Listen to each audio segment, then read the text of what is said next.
Hai, ini adalah video kedua untuk mengkritisi Quranic Law of Attraction.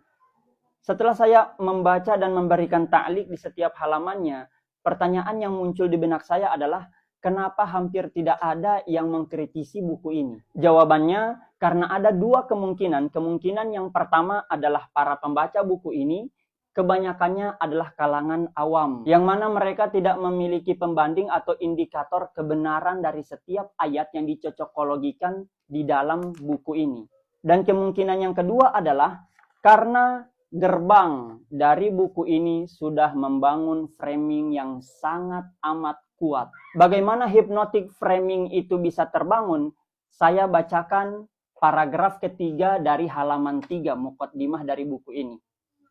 Setelah beliau menceritakan pengalaman beliau pribadi yang sangat amat subjektif, tidak dilandasi oleh metodologi keilmuan tafsir dan juga ilmu Al-Quran, beliau menyebutkan penjelasan-penjelasan dan bukti-bukti hukum ketertarikan di dalam Al-Quran jauh lebih baik, sempurna, dan tidak menyesatkan. Perhatikan katanya, tidak menyesatkan. Jika kita mengamini dan mengiyakan serta menyetujui premis ini, yang akan terbentuk adalah dekonstruksi nilai-nilai Al-Quran yang sangat fatal.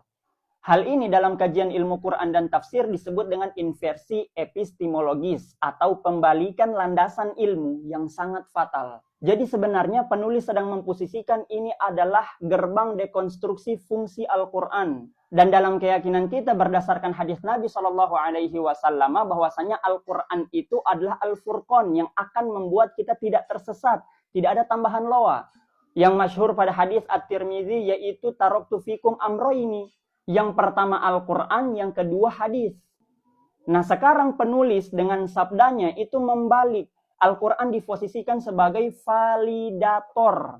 Jadi ibaratnya gini, loa itu adalah menu utamanya, kemudian Al-Quran datang untuk membungkusnya. Jadi fungsi utama Al-Quran yang tadinya adalah Al-Furqan sebagai pembeda antara yang hak dan juga yang batil, sebagai petunjuk umat manusia khususnya yang beragama Islam, itu dijadikan, diturunkan derajatnya hanya menjadi sekadar validator atau bungkus dari loa ini. Dengan diksi dan klaim bahwasannya hukum-hukum ketertarikan itu banyak di dalam Al-Quran dan tidak menyesatkan. Dan jika kita mengiyakan ini, kita menyetujui premis ini, maka inilah gerbangnya. Sehingga banyak ayat yang nantinya bahkan mukjizat Nabi Ibrahim dipelintir, kita tidak akan menyadarinya.